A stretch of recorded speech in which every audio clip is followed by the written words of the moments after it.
Vamos a volver a repasar otra vez en la práctica, pero tenemos que dar en el marco teórico. Habíamos dicho que la historia, el relato del paciente, es lo que nosotros recolectamos y confirmamos. Es la recolección de los datos que son necesarios, realizarlo en forma metódica y sobre todo ordenada. Como cualquier otro trabajo, así tiene que ser esto. Y dijimos que teníamos un trípode que le daba sustento, sostenibilidad, que era el interrogatorio, el examen físico y los medios auxiliares de diagnóstico. Siempre empezar con el interrogatorio, que es lo que vamos a ver hoy realmente. El examen físico, evidentemente, vamos a tocar estando con el paciente, ¿verdad? Pero nunca, nunca, nunca, aunque el diagnóstico sea muy evidente, evitar tener la tentación de empezar por los medios auxiliares de diagnóstico. Entonces son tres: lo que se pregunta, lo que se examina y los métodos auxiliares de diagnóstico. Te dijimos también en la clase pasada de que los síntomas son virtuales, realmente es lo que dice el paciente. Me olvidé de poner mi corbata, mira un poco, para que me estoy viendo acá. Apurado, yo vine sin corbata, pero qué bárbaro. Bueno, el interrogatorio, los síntomas son la parte virtual, lo que dice el paciente. Los signos son lo que el médico desconfía y quiere comprobar realmente. Y los métodos auxiliares para corroborar lo que estamos sospechando. Bien, veamos el interrogatorio. Acá vamos citando todas las partes que tiene el interrogatorio. Esto es igual para todas las historias clínicas, ¿verdad? Donde nosotros vamos a hacer un hincapié, vamos a hacer resaltar, es en el antecedente de la enfermedad actual. Entonces, el interrogatorio tiene los datos de filiación, que como cualquier otro documento necesita estar registrado. El motivo de consulta viene después. ¿Por qué consulta mi paciente? Acá está el caracú de la clase de hoy o de la clase del resto de lo que va a ser la vida profesional de ustedes, que es el antecedente de la enfermedad actual. ¿Qué es lo que le pasó ahora al paciente, ¿verdad? Entonces los otros ya están prácticamente todo como para rellenar, pero acá está donde se marca la diferencia en la forma de interrogar de cada uno de nosotros. Luego viene el antecedente remoto de la enfermedad actual, o sea, ¿será que antes ya tuvo una patología similar a esta, ¿verdad? Entonces, por eso se llama antecedente remoto de lo que le pasa ahora. Los antecedentes patológicos personales, ustedes se dan cuenta ahora, más que nunca con esta época de pandemia, la importancia que tienen las patologías de base. Entonces, con el COVID estamos luchando cuerpo a cuerpo, mano a mano, ¿verdad? Pero lo que marca la diferencia a veces es los antecedentes patológicos personales de cada paciente, ¿verdad? Por último, por decir así, por último, hay más cosas para registrar, están los hábitos fisiológicos, ¿verdad? Lo que es habitual en el paciente, ¿verdad? Bien, veamos rápidamente los datos de filiación, pero estamos a pasar en forma rápida, ¿verdad? En los datos de filiación están generalmente en todas las historias clínicas como para llenar. Pero evidentemente que si yo tengo que hacer un interrogatorio donde no tengo una historia clínica y tengo que registrar a mano en una hoja, a mí me interesaría saber todos estos datos. Aparte de eso, en la parte de datos de filiación, es sumamente importante también para poder romper esa barrera que tenemos con el paciente, ya sea esa barrera cultural o estructural, o temeroso, o el paciente tiene pocas ganas de hablar, o viene de otro ámbito. Entonces es muy difícil a veces decirle al paciente, bueno, sáquese la ropa, le voy a tocar el abdomen, acostarme en la camilla. Entonces siempre tenemos que presentarnos, saludarle, como cualquier otro negocio, una empresa: toma asiento señora, toma asiento señor, ¿cómo le va? ¿Qué tal está? Y empezamos a preguntar y a registrar primero con quién estamos hablando. No es el paciente de la apendicitis, no es el paciente del tumor de rodilla, no es el paciente de la hernia. Esa es la patología que lleva puesta el paciente. Este paciente tiene nombre, tiene apellido, entonces siempre registrar Bueno, me llamo Alita Raz, bueno, me llamo Micaela Silvero, me llamo... Entonces voy anotando realmente el nombre y apellido. Entonces, señora, señor, ¿cuántos años tiene? Voy anotando, y 35, 32 años. Y hay que preguntar también a veces el sexo, porque a veces no sabemos tampoco, no es tan notorio, entonces. Pero acá hay que ser muy prudente porque ahora preguntamos y nos metemos en serios problemas. Entonces, vamos saltando más esta parte. La misma cosa que el estado civil.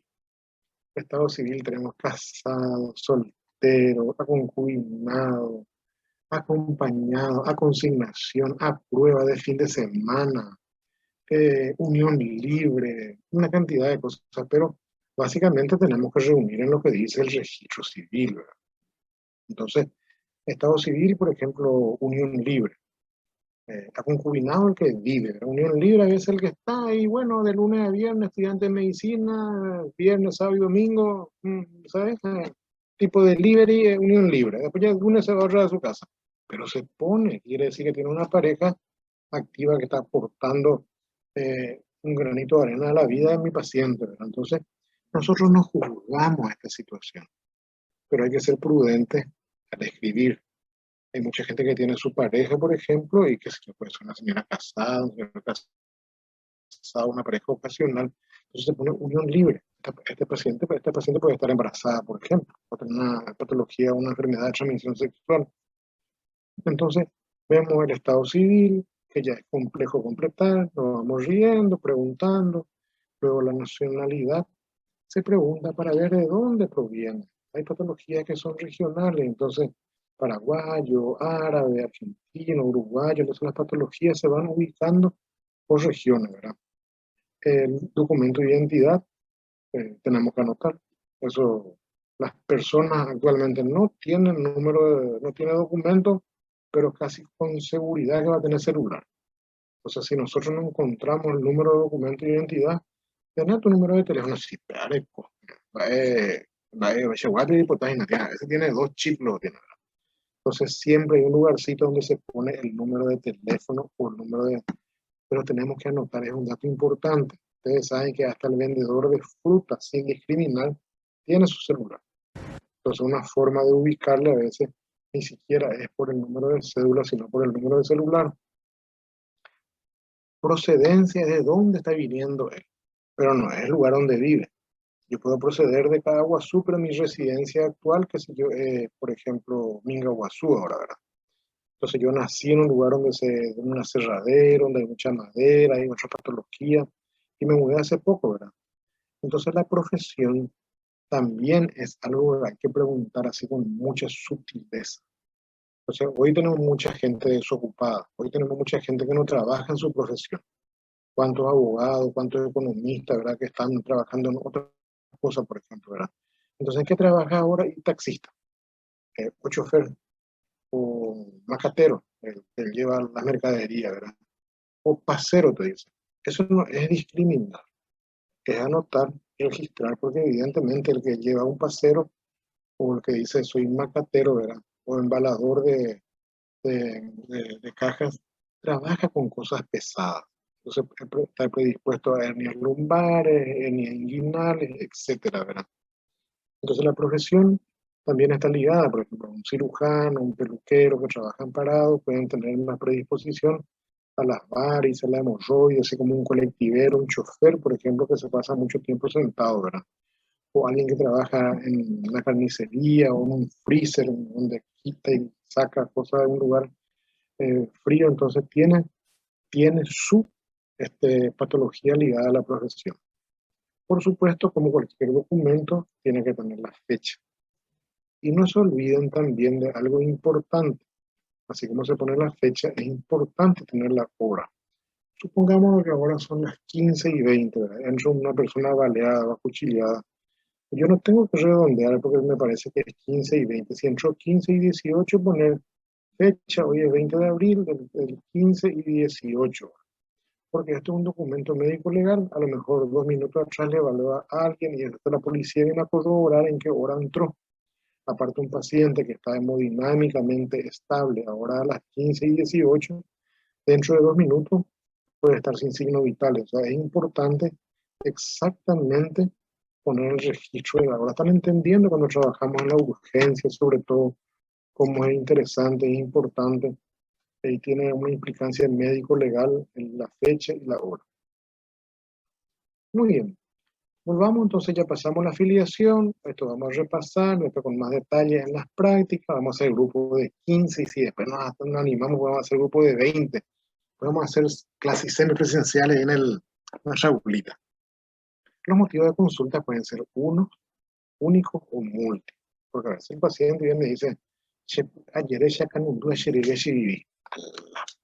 Entonces nos ponemos una apuro, ¿verdad? Decimos, tiene vómito, tiene diarrea y tiene fiebre. Entonces preguntamos, le preguntamos, ¿y qué te trajo acá?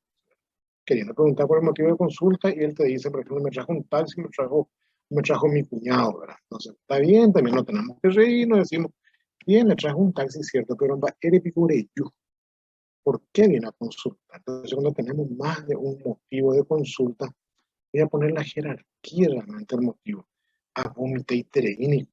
Entonces, el paciente viene a consultar por vómito.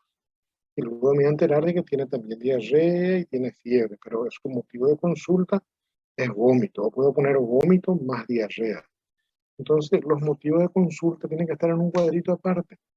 Y en cirugía, generalmente podemos distribuir en 6 causas. Uno que es trauma, que es muy frecuente, el dolor, que es un motivo sumamente importante, yo creo que está en el primer lugar ese. Los tumores, prácticamente ahí tenemos la mitad, trauma, tumor, dolor, para hacer la mnemotecnia.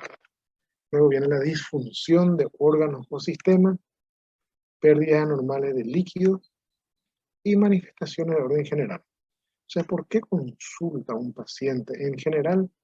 Por un traumatismo, por un dolor, por un tumor, disfunción de órganos, no hay por la baño. Acuaru acínico, doctor. Eso para lo que vamos a ir practicando guaraní de a poquito, ¿no? Estamos haciendo el ensayo clínico también.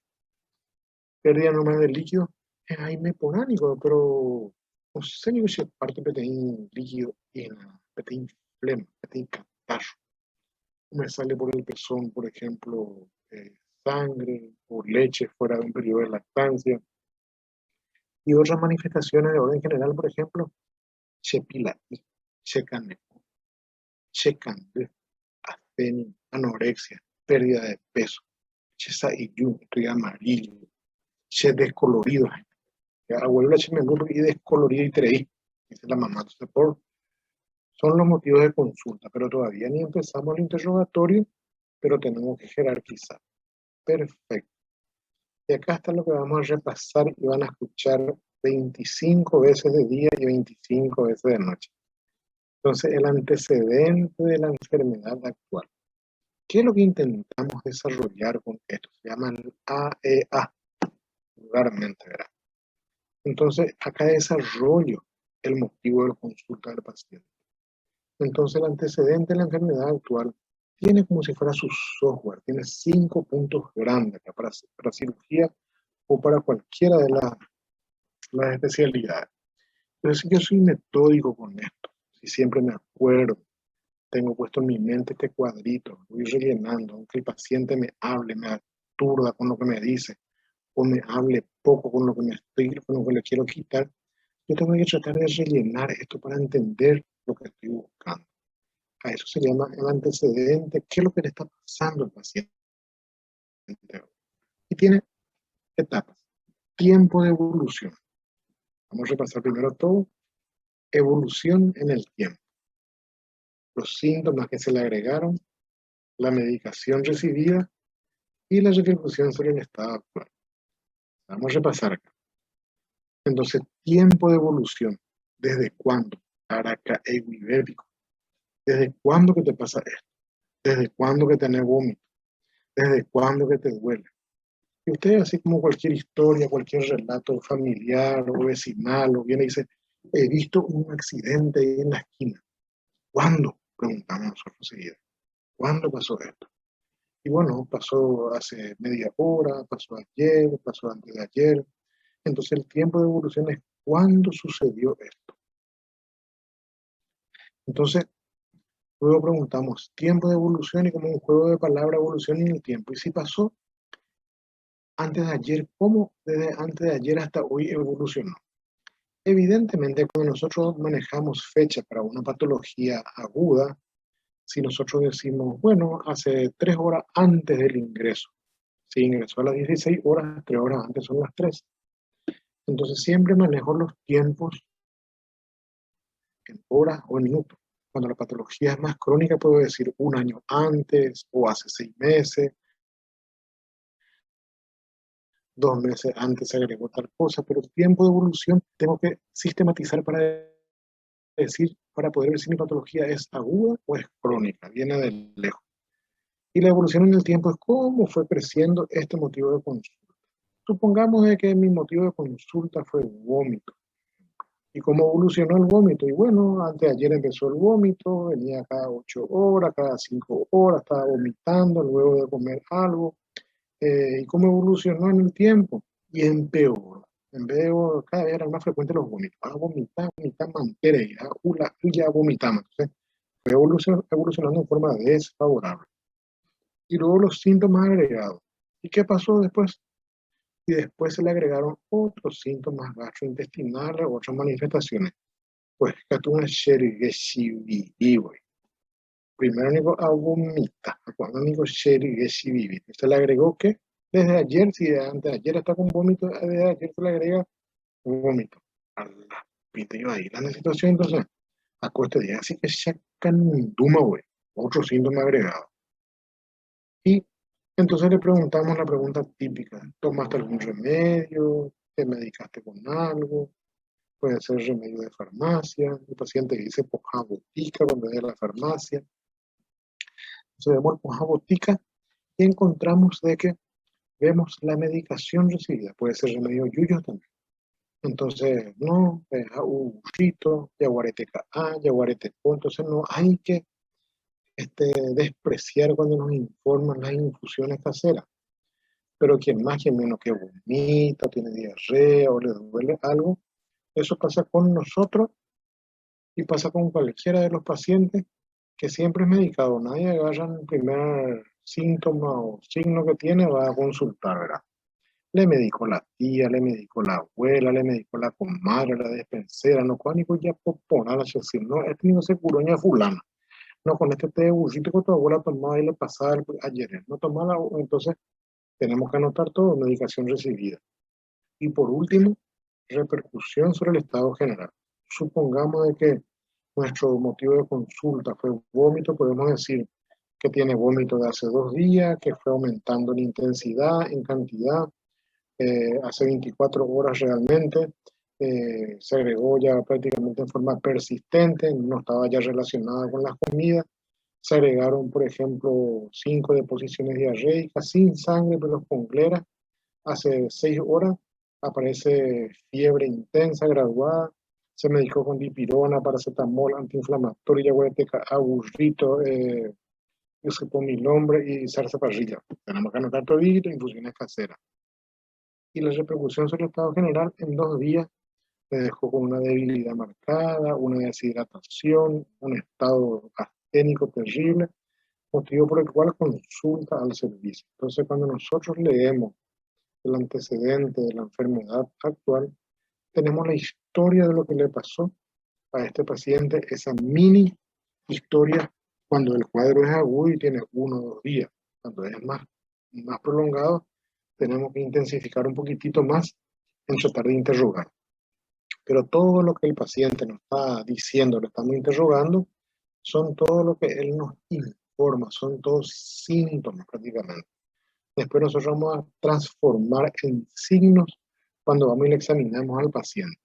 Muy bien. Entonces vamos a ver un ratito evolución en el tiempo. Ahí está la clásica pregunta. ¿Ustedes recuerdan tiempo de evolución en el tiempo, síntomas agregados, medicación recibida y repercusión sobre el estado general? Vamos a repetir, 2 ya de 27, pero no va a hacer todo hoy en el mismo día de hoy, ¿verdad? Entonces, en tiempo de evolución decimos la clásica pregunta. ¿Cuánto tiempo hace que te pasa? ¿Desde cuándo estás así? De ahí se pueden reconocer patologías que son agudas, patologías que son crónicas. algunas que son hereditarias, o sea, congénitas, y otras patologías que son adquiridas no de nacimiento, ya sea así, no, pero algo normal te voy. Así nomás desde chiquitito, por ejemplo, una hernia estrangulada, de tiempo de evolución. Y la evolución en el tiempo podemos apreciar algunas cosas, por ejemplo, tumor que crece lentamente, en forma continua, en forma regular, durante años, un tiempo sostenido, ¿verdad? Sugiere que es una tumoración, pero sugiere que es benigno, ¿verdad? En cambio, cuando aparece una tumoración de crecimiento rápido, cambia rápidamente, con forma brusca su crecimiento, sugiere alguna complicación aguda, pues una hemorragia, una neoplasia, etc. No, yo tenía un Yuaya, de repente hace trínigo. Entonces su Yuaya tenía, su ocio tenía ya hace 5 años, 10 años. Y de repente ese tumor se convierte en algo doloroso. Su motivo de consulta, entonces el dolor. ¿De qué? Del tumor que ya tenía. Entonces algo le pasó a ese tumor. Entonces tuvo una complicación hemorrágica. Pues. Entonces la evolución en el tiempo nos indica si es crónica o aguda. Y los síntomas agregados a los motivos de consulta que dijimos, bueno, trauma, tumor, dolor, pérdida normal de líquido, disfunción y manifestaciones de orden general. Entonces, jerarquizamos y decimos, anotar cronológicamente la aparición de los mismos, los que van acompañando, y pueden estar relacionados siempre la aparición de síntomas agregados con la del sistema digestivo, náuseas, vómitos, diarrea, dolor tipo cólico, urinario, disuria por la quiuria, tenés. Entonces ahí tenemos que manejar también bien nuestro idioma, porque el paciente no viene y dice, arecónico disuria. No, así ni que se la se se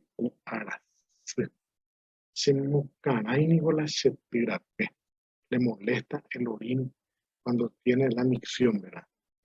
Acuarú acénico. Entonces estamos viendo ahí de que en forma variada puede manifestarse. Acuaruparidéjate, acuaruseye. Cuando orino todo, quiero orinar de vuelta. Recuerda.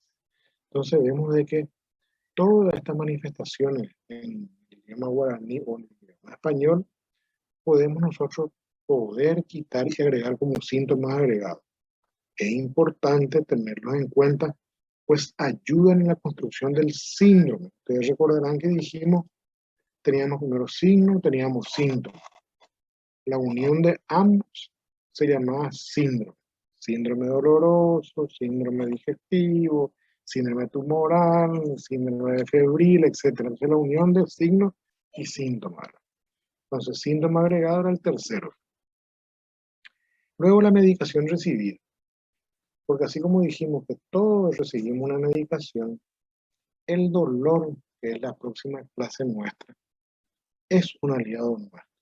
El dolor es una ayuda. Nosotros tenemos que interpretar a ver qué es lo que nos quiere decir el dolor. Entonces lo que estamos viendo realmente es que cuando hablamos de dolor, tenemos que hacer la semiología del dolor, pero no nos vamos a detener tanto en eso. Es como si fuera una alarma que nos está avisando de que algo no está funcionando bien. Entonces cuando nosotros tomamos un analgésico, nos calma el dolor. Tenemos una sensación de bienestar.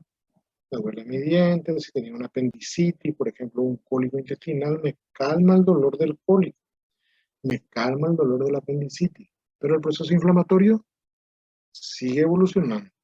Por eso que llegan tarde los cuadros que aparecen como apendiculares, de sencillo diagnóstico al principio, en las 12, 24 horas, seguimos viendo todavía nosotros grandes cuadros peritoneales, peritonitis aguda, porque el paciente está polimedicado. Tomó su analgésico, le enchufó un antiinflamatorio otra vez encima, el antibiótico sí que le recetó su tía, su abuela, que le sobró, que no tomó todas las pasadas, todas las infusiones caseras que le pueden hacer bien cuando un problema es médico, pero cuando es de resorte quirúrgico, están enmascarando. Entonces, al no tener el dolor, mi paciente tiene poca sintomatología. Entonces tengo que tocarle solamente para que le duela. Y la importancia del examen físico. Por eso que seguimos viendo todavía una cantidad de peritonitis generalizadas de origen apendicular, que hoy se facilita mucho con el examen físico, con el etcétera, y lo fomento. Como ustedes recordarán, por biofísica, bioquímica, el calor es un catalizador del proceso inflamatorio.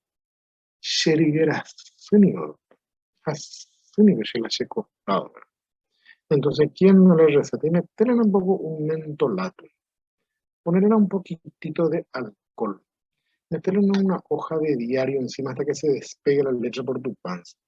Algunos más agresivos sí que arrimbalen un poco la plancha tibia. Otros sí que más chuchi la bolsa de agua caliente. Y bueno, y vamos, si el ladrillo caliente, ¿verdad? Ponete frente a la estufa, ¿verdad? Hacerle chorrear agua caliente por tu panza. Abrí bien en cada miles y miles de cosas. Entonces, lo único que hace el calor es catalizar el proceso inflamatorio. El hielo frena. Sherigeracínico, Sherigeracú, dicen guaraní. Entonces, para los que no entienden, Igor está tocando su frente y dice, ¿qué es lo que está diciendo este Sherigerací? Le duele la panza. Entonces, ¿qué es lo que ponemos? Es hielo. O sea, se ponen hielo y frena el proceso inflamatorio. Pero nadie quiere poner hielo, sino lo que se hace es poner fomento.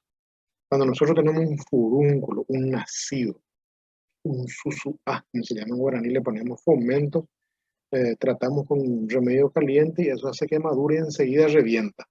Así como revienta el furúnculo, la colección, como drena el absceso en forma espontánea cuando ponemos un fomento, cuando se trata con la piel, cuando en el abdomen la misma cosa.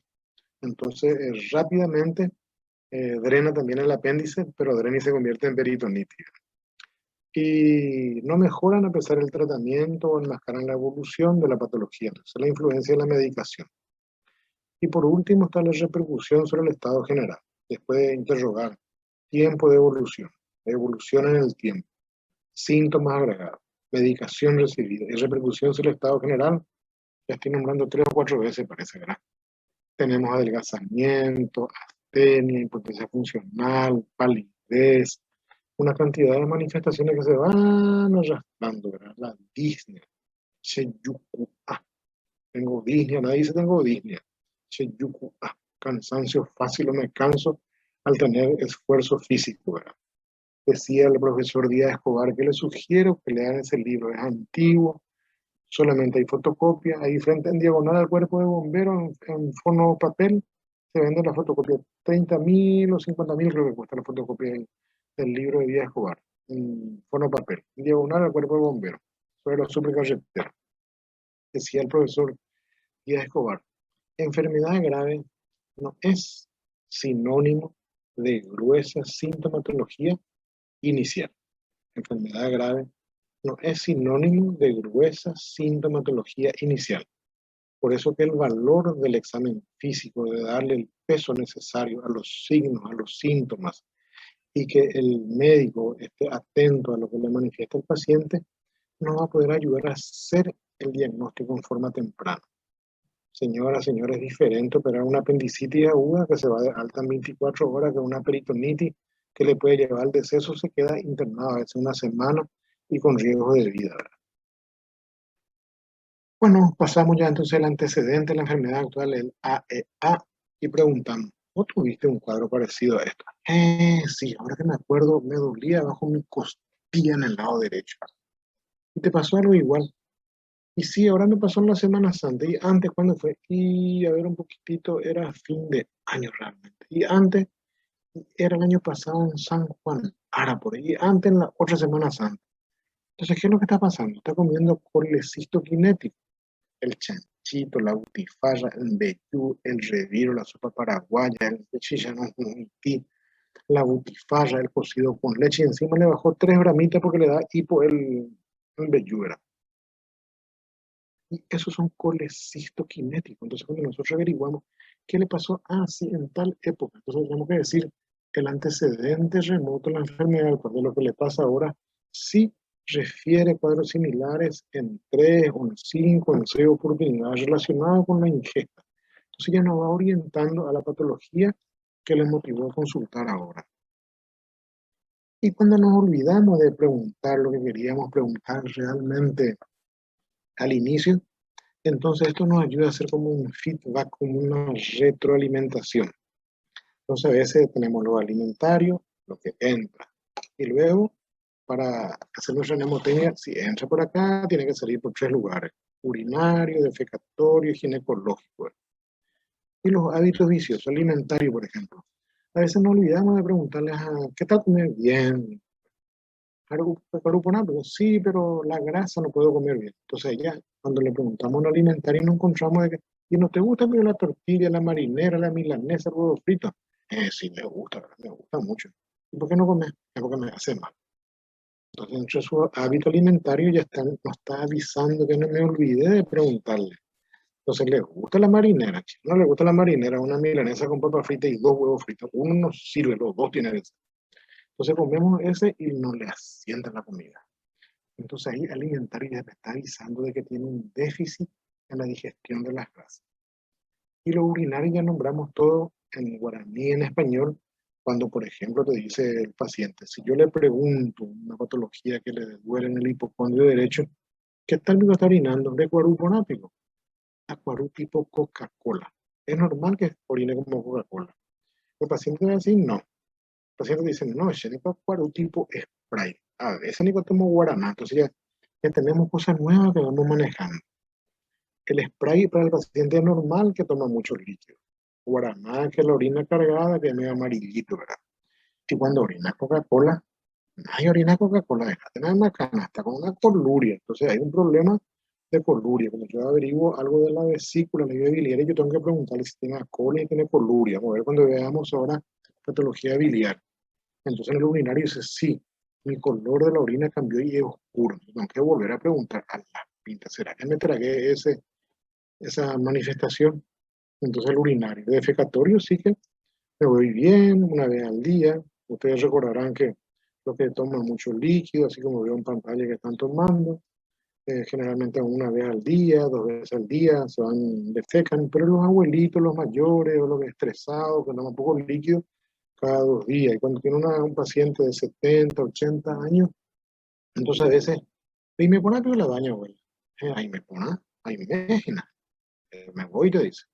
¿Y cada cuánto? Una vez a la semana. Entonces, se va una vez a la semana, cada 4 días, cada 3 días, es normal, pero la detención de heces, pero no la detención de gas. Entonces ahí Lisandra tomó agua, para demostrar que ella toma agua, ¿verdad? Sí. Entonces estamos ahí, los hábitos defecatorios preguntar y los ginecológicos. Hay otra frase que voy a repetir varias veces. Todo dolor abdominal en el sexo femenino, pensar en patología ginecológica hasta demostrar lo contrario. Voy a repetir, es un aforismo que tenemos que tener. Todo dolor abdominal en el sexo femenino, pensar primero en patología ginecológica hasta demostrar lo contrario. ¿Están entendiendo cómo ya vamos agudizando nuestra forma de interrogar, nuestra forma de preguntar la patología y siempre sospechar en el área ginecológica? Ustedes van a ir viendo ahora en el área ginecológica que es importante la menarca, desde cuándo empezó a menstruar, su ritmo menstrual, si es 3 días de menstruación, cada 30 días. Y algo que nunca debemos olvidar de preguntarnos, ¡fum!, la fecha de la última menstruación. Puedo decir que es criminal hacer una historia clínica, un examen clínico en el sexo femenino sin preguntar los hábitos ginecológicos. Es más, el ministerio ahora amplió la franja etaria. Se llama búsqueda activa de casos ginecológicos. Todo paciente femenino entre 10 y 54 años de edad tenemos que investigar embarazo.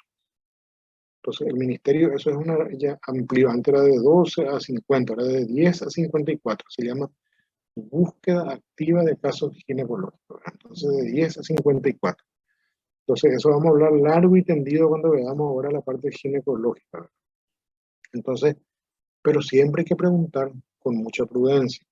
Cuando la paciente es adolescente o acompañado de su pareja, de su marido, de la mamá, del papá, hay cosas que la mamá y el papá no estamos enterados, ¿verdad? No siempre decimos a la mamá y el papá el último en enterarse, ¿verdad? O hay cosas que no deberían, o hay que manejar con mucha prudencia. Por ejemplo, no podemos decirle los cuántos años tenés relación. Viene con su pareja actual. Hace poquito nomás, ¿verdad? No, no. Entonces hay que ser prudente, preguntar. ¿Tuviste alguna enfermedad de transmisión sexual, por ejemplo, ¿verdad? Entonces hay que ser prudente, está con la mamá, con el papá, con el marido, con la señora, pero tenemos que preguntar. Una cosa es la prudencia y otra cosa es la parte médica. Entonces nosotros no podemos dejar de preguntar, pero tenemos que saber el momento oportuno, en forma despacito, preguntar y anotando su última menstruación y si consume o no, por ejemplo, alguna protección hormonal o de barrera o lo que sea para evitar los embarazos. Por último, entre los hábitos, Profe, sí, señor Ricardo, voy a prender mi cámara. Profe, yo tengo una pregunta. sí, Justo la semana pasada nos tocó hacer historia clínica ginecológica en la práctica. Y justamente nosotros le preguntamos así directamente cómo estaba en la historia clínica. Así sin, ¿cómo te voy a decir? Sin prudencia, digámosle. O sea, directamente le preguntamos y la profe obviamente nos retó. ¿Y cómo, por ejemplo, podemos preguntarle así bien sí, prudentemente eso? perfecto. Muy bien, hagan las preguntas, porque esto es lo interesante, ¿verdad? Te das cuenta, Ricardo, que una cosa es lo que está para llenar en el papel y no es solamente completar. Entonces, ¿cuántas parejas tuviste? ¿Desde cuándo tenés relación? ¿Cuándo fue tu última menstruación? ¿Tuviste algún aborto? Sí, no, sí, entonces, no es así tan sencillo el tema. Por eso decimos que la afiliación, la cantidad de datos, el antecedente de la enfermedad actual, rompe esa barrera y vamos nosotros avanzando. Esto no es que está, porque se le ocurre nomás a alguien poner allá casi en los últimos lugares, cuando el paciente ya me está explicando, entonces vos puedes decirle, hay cosas que cuando le va a examinar, o se alejó de su marido, de su mamá, le lleva a la familia, siempre acompañado de una enfermera en el privado, o no ponerlo en evidencia delante de otro y le preguntas, ¿desde cuándo está menstruando? Cuando va a empezar la área ginecológica, ¿desde los cuántos años menstruaste? Desde los 13 años. ¿Fue regular tu menstruación? No, y al principio variaba un poquitito. ¿Y cuántos días te duraba? Y 3 días, y después ya 5 días. ¿Y cuándo fue la última vez? Entonces entramos en ese ámbito y parece que nos vamos ganando la confianza. Y después, aunque no esté en tu historia clínica, voy a preguntar, ¿y no tenés flujito, esas cosas? Sí tengo, pero es normal, me bajo un poquito de flujito cada vez que voy a menstruar, por ejemplo, 3 días antes. Entonces ya va, y los otros días no tenés, y tengo un poquitito, hay que colores y blanco, pero a veces es amarillo, amarillo, a veces. Es más normal, a veces decimos, ¿verdad? Entonces después preguntamos, y cuando estamos solos así, y hace mucho que tu actividad sexual, te controlas, mira que hay que cuidarse, mira, tenemos muchas formas. Y sí, realmente de la época de colegio, ¿verdad? Pero antes no me cuidaba, ahora de que tengo mi pareja estable ya me aplico el inyectable, o ya me voy al ginecólogo.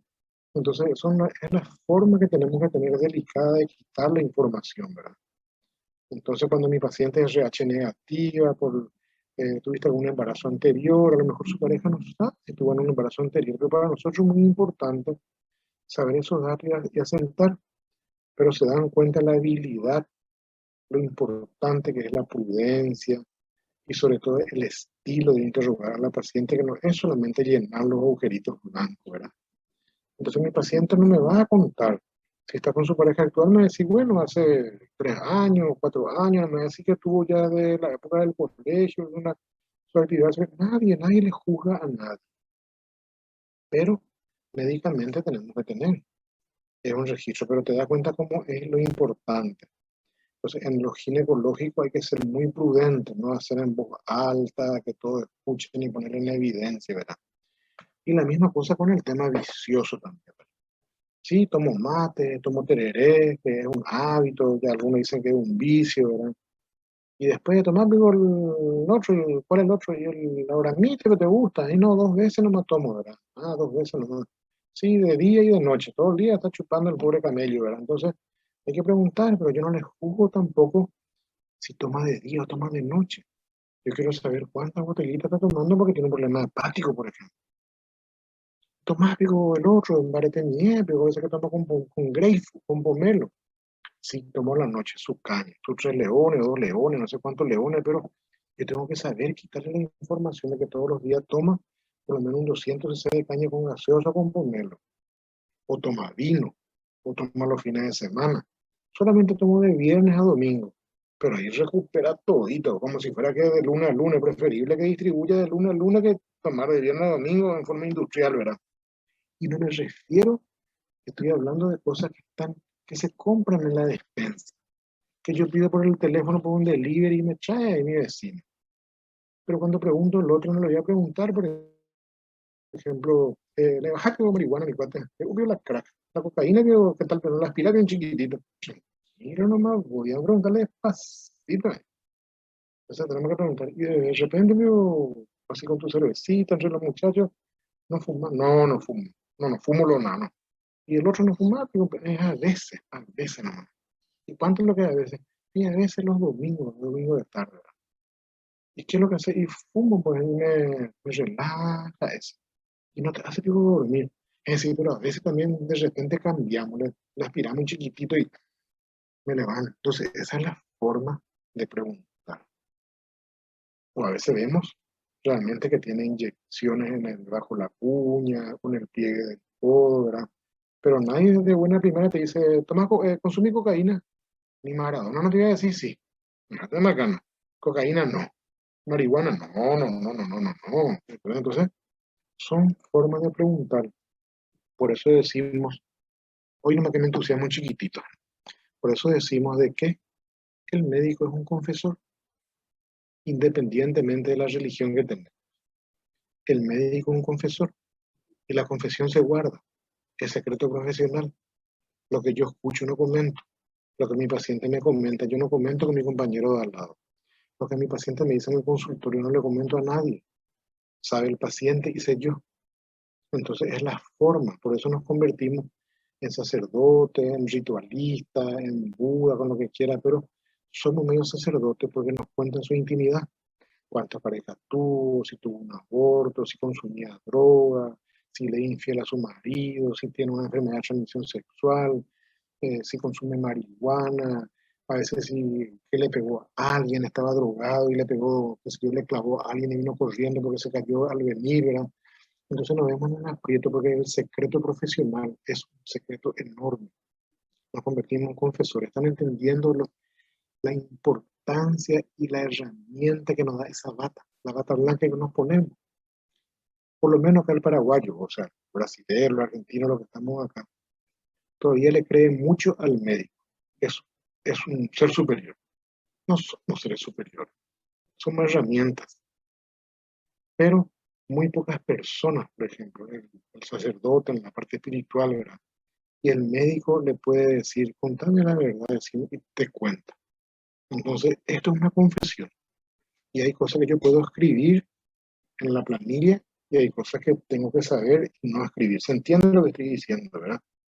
Entonces, esta información les pasa a ustedes, me pasa a mí, todos tenemos secretos, pero que podemos compartir con el médico, con la médica, con la ginecóloga, con el endocrinólogo, con el toxicólogo, ¿verdad?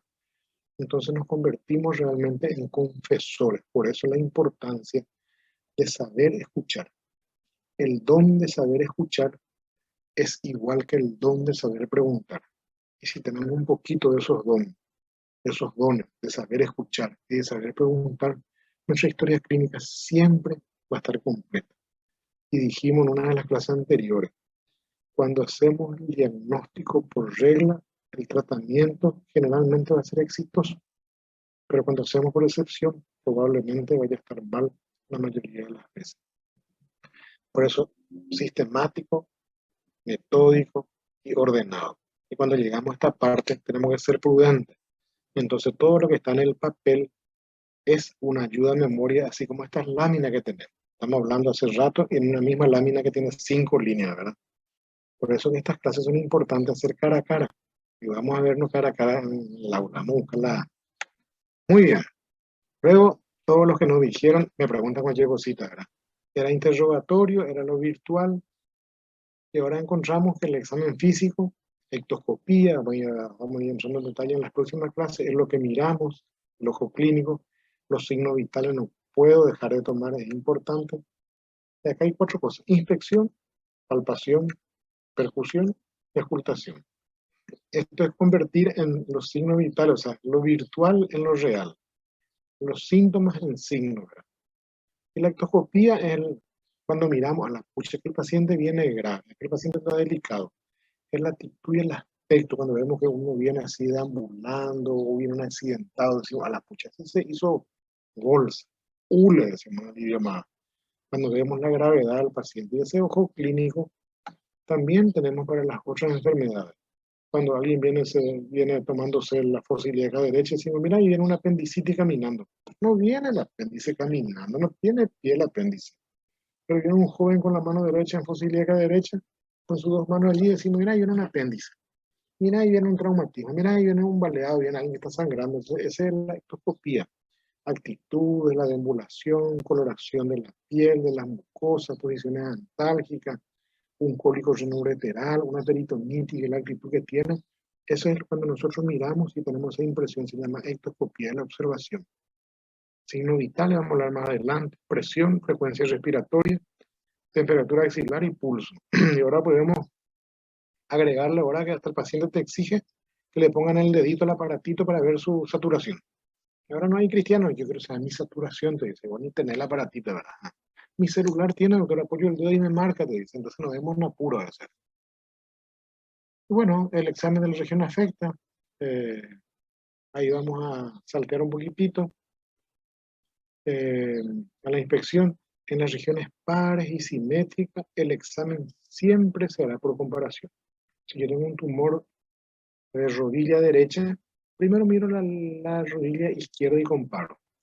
Si mi paciente viene con una tumefacción mamaria, viene su motivo de consulta, tumor y dolor en la mama derecha, primero yo miro la izquierda para ver lo normal y poder hacer mi estudio por comparación. Regiones pares y simétricas siempre se realizan por comparación en relación a la parte que está sana. Este es un cuadro antiguo, antiguo, donde vemos un médico mirando realmente una paciente que está acostada sobre unas sillas, está durmiendo, probablemente está viendo la parte de las mucosas, la piel, cómo respira, cómo está. Y fíjense acá, hay una tacita con unas infusiones caseras ahí al lado. Entonces, antiguamente esto ya tenía también la infusión casera, y esto resume todo lo que estuvimos hablando hasta ahora de lo que es la inspección y la forma de poder observar. No perdamos esa oportunidad de poder observar. A la palpación, dijimos que tenemos que sospechar siempre de si está o no. Lo que se gana en fuerza siempre se pierde en sensibilidad. Cuando yo toco fuerte, entonces pierdo sensibilidad. Yo toco despacito, como si fuera que le estoy acariciando a alguien la espalda, la cabeza. Así hay que tener ese protocolo de suavidad. Y vamos a ver que en la palpación hay varios métodos, unimanuales, bimanuales, cómo se palpa más en la práctica, la mano bien caliente, temperatura adecuada, en un lugar decente, preservando siempre el pudor de la paciente. Por más de que estemos en época de pandemia, yo no puedo decirle a alguien, levanta todo tu ropa, te voy a ajustar, pues no tiene portaceno. Pues. Tengo que cuidar siempre el pudor, alguien tiene que ayudarme, taparle. Señora, señorita, voy a escuchar tu espalda, te voy a escuchar primero. Perfecto. Después necesito ocultarte adelante, no vaya a tener vergüenza. Entonces, le hablamos siempre al paciente, le tenemos que informar qué queremos hacer, y de ser posible siempre tiene que acompañarnos alguien en el examen físico, ¿verdad? Allí está un examen físico a doble mano, y luego viene la percusión y la ocultación. Vamos a ir pasando rapidito para ir completando más lo que nos explayamos todo hoy. La percusión, por ejemplo, cuando voy a percutir en la región lumbar, despacito nomás. Si mi paciente ya viene por un dolor en la región lumbar, cuando le duele ahí se llama puño percusión positiva. Entonces le toco y dice el paciente. Pero despacito nomás, no hace falta que le duela mi golpe de puño. Yo lo que tengo que hacer es despertar el dolor que está oculto nomás. Despacito y me duele. Y el otro lado no, pero el lado derecho, me duele. con una pielonefritis, por ejemplo, ¿verdad? La percusión en el tórax, en el abdomen, y luego el examen regional. En cirugía siempre empezamos por el examen de la región afecta. Si consulta por un dolor abdominal, me voy al abdomen. En clínica médica siempre para partir sistema cardiovascular, respiratorio, digestivo, urinario, etc. Acá también hacemos, pero la diferencia es que empezamos por el examen de la región afecta. Si tiene una lesión mamaria, tengo que examinar la axila. Si tiene un bocio, tengo que examinar la región lateral del cuello. Si tiene una lesión en el miembro inferior, tengo que examinar la región inguinal porque ahí están los ganglios, allí drena, entonces no puede dar información sobre. Y por último, por más que le duele el abdomen, mi paciente es único, es general, no es solamente quirúrgico. Yo no sé si es quirúrgico, puede elegir un clínico, puede elegir un cirujano. Para venir a consultar, pero tengo que hacer por aparato y sistema, como dice el protocolo cardiovascular, respiratorio, digestivo. Y siempre se termina con un examen vaginal y rectal. No debo perder la oportunidad, si es bucal, meter mi mano en la boca, en el rectal tratar de tocar, en el vaginal examinar. No estar pendiente que me informe toda la ecografía ni la resonancia magnética. Estamos en biología y tenemos que investigar por todos los orificios y por todas las superficies que se puedan tocar, ¿verdad? Y por último, elemento auxiliar del diagnóstico, dirigimiento interrogatorio, donde tardamos más tiempo, examen físico, elemento auxiliar de diagnóstico, de menor a mayor, del laboratorio, cuando no encontramos nada, le abrimos la panza, se llama laparotomía. Y luego decimos, ¿cuál es mi impresión diagnóstica? Vamos a volver a repasar en todas las clases, construir primero un síndrome, por ejemplo, síndrome doloroso en hipocondrio derecho, diagnóstico de localización anatómica. ¿Será que es la pared, la portilla, el hígado, la vesícula? Puede ser su dolor por un problema biliar. La naturaleza, inflamatoria, neoplásica, isquémica. Y el diagnóstico etiológico sí se puede. No siempre podemos llegar a todos estos diagnósticos. A veces decimos síndrome doloroso en hipocondrio derecho probable, patología biliar. Nuestra localización anatómica y el resto nos cuesta mucho determinar. Para ir culminando, la historia clínica, esta es Diana, mi hija, hace mucho, ¿verdad? Entonces, la historia clínica como esta foto, yo puedo fijarme en la ceja, en el lente, qué marca es realmente, ¿verdad? Ver un poquitito la foto en general, es la visión macro, ¿verdad? Pero si yo soy más detallista, puedo ver allá